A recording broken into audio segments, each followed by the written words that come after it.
Hello students, transformation of axis में आज हम क्या करेंगे, रोटेशन ऑफ एक्सिस।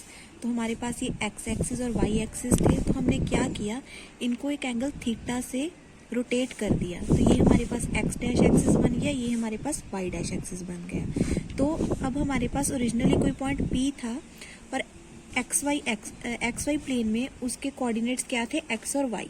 जब हमने एक्सिस को रोटेट किया तो उसके कोऑर्डिनेट्स क्या बन गए, एक्स डैश और वाई डैश। अब हमें वैसे ही जैसे हमने शिफ्टिंग ऑफ ओरिजिन में किया था, एक्स वाई और एक्स डैश वाई डैश में रिलेशन फाइंड आउट करना है। तो इसके लिए यहाँ से एक्स एक्सिस पे एक परपेंडिकुलर ड्रॉ कर दिया, जहाँ पे वो एक्स एक्सिस को कट कर रहा है उसका नाम एम दे दिया। सिमिलरली हमने एक्स डैश एक्सिस पे परपेंडिकुलर ड्रॉ कर लिया पी पॉइंट से, और जहाँ वो एक्स डैश एक्सिस को कट कर रहा है उसका नाम हमने एम दे दिया। क्लैरिटी के लिए यही डायग्राम सेम नीचे बना दी। अब हमें पता है कि हमारे पास ये एंगल जो है इसको हमने फाई बोल दिया और थीटा से हमने रोटेट किया था। ये डिस्टेंस इसको हमने आर सपोज कर लिया कि ये डिस्टेंस आर है, ठीक है। तो अब हमें पता है कि हमारे पास ये आइडेंटिटी होती है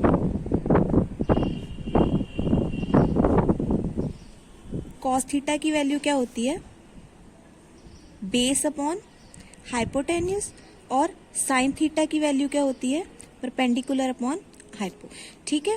तो इस ट्रायंगल में ये परपेंडिकुलर है जो हमने एक्स डैश एक्सिस पे ड्रॉ किया था, ये हाइपोटेन्यूज है और ये क्या है, बेस है। तो यहाँ से हमारे पास एंगल क्या है, फाई।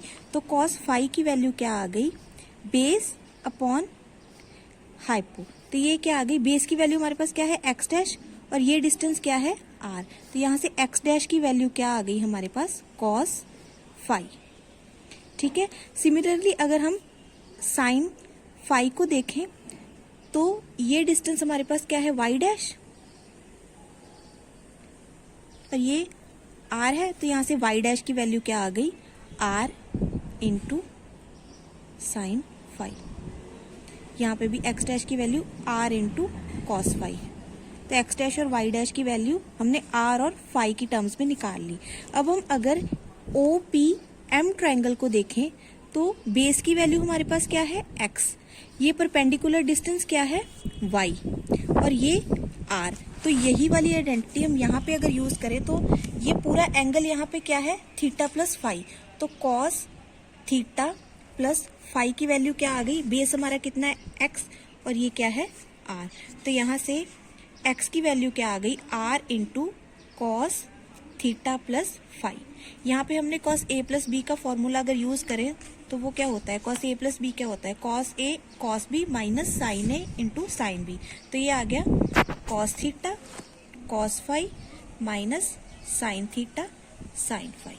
इसको अगर हम रीअरेंज करके लिखते हैं, कॉस थीटा को अलग कर लिया और आर कॉस फाई को अलग लिख, साइन थीटा को ऐसे लिख लिया और आर साइन फाई को एक साथ लिख लिया। तो हमने आर कॉस फाई की वैल्यू क्या निकाली थी, एक्स डैश, तो इसकी वैल्यू हम पुट कर देते हैं एक्स डैश। उसके साथ क्या है, cos theta, r sine phi की वैल्यू क्या है, वाई डैश, यहाँ पे साइन थीटा। तो हमने एक्स की value in terms of x dash y dash और कितने एंगल से रोटेट किया है उसकी टर्म्स में निकाल ली। सिमिलरली हमारे पास वाई क्या होगा, r into sine theta plus phi, इसमें साइन ए प्लस बी का फॉर्मूला यूज करेंगे और सिमिलरली करके ये क्या बन गया, sine A cos B plus cos A sine B. तो ये हो गया r cos phi into sine theta plus cos theta into r sine phi. Similarly r cos phi और आर साइन फाई की वैल्यू पुट कर दी, तो ये हो गया x dash into sine theta plus y dash into cos theta. तो हमने वाई डैश की वैल्यू भी क्या की, एक्स डैश वाई डैश और थीटा की टर्म्स में निकाल ली। अब हमें क्या करना है, अगर हमारे पास एक्स डैश और वाई डैश गिवन है तो हमें एक्स वाई पे वापस जाना है। अब हमारे पास एक्स वाई की value in terms of x dash y dash और थीटा है, हमें क्या चाहिए, एक्स डैश वाई डैश की value in terms of x y और थीटा निकालनी है। तो हमारे पास अगर हम एक्स डैश वाई डैश को एज अ वेरिएबल ट्रीट करें तो ये ये दोनों इक्वेशंस किस फॉर्म की हैं, A X plus B Y is equals to C और A dash X plus B dash Y is equals to C dash. ये ए की वैल्यू क्या आ गई कॉस थीटा, बी की वैल्यू क्या आ गई minus sine theta, A dash sine theta और बी डैश कॉस थीटा। तो हम इन दो इक्वेशंस को किसी भी मेथड से सॉल्व कर सकते हैं, चाहे सब्स्टिट्यूशन से चाहे एलिमिनेशन से। तो यहाँ पे क्या किया, पहले एक्स डैश के कोफिशिएंट्स को बराबर कर लिया, उसके बाद सॉल्व करते टाइम ये आइडेंटिटी यूज हुई कि sine square theta plus cos square theta 1 होता है और वाई डैश की वैल्यू आ गई। सिमिलरली हम ऐसे ही अगर वाई डैश के कोफिशिएंट्स को बराबर करेंगे तो एक्स डैश की वैल्यू आ जाएगी। तो इस तरह से क्या हुआ, एक्स डैश वाई डैश की value in terms of x y और थीटा निकाल ली। अब इन वैल्यूज को याद रखने का तरीका क्या है, आपको ये टेबल याद करना है।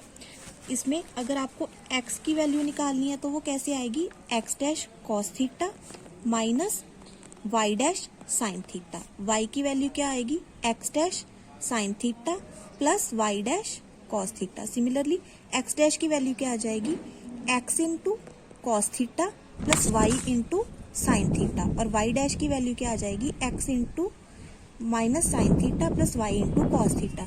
तो इन वैल्यूज को निकालने के लिए बस ये टेबल आपको याद होना चाहिए।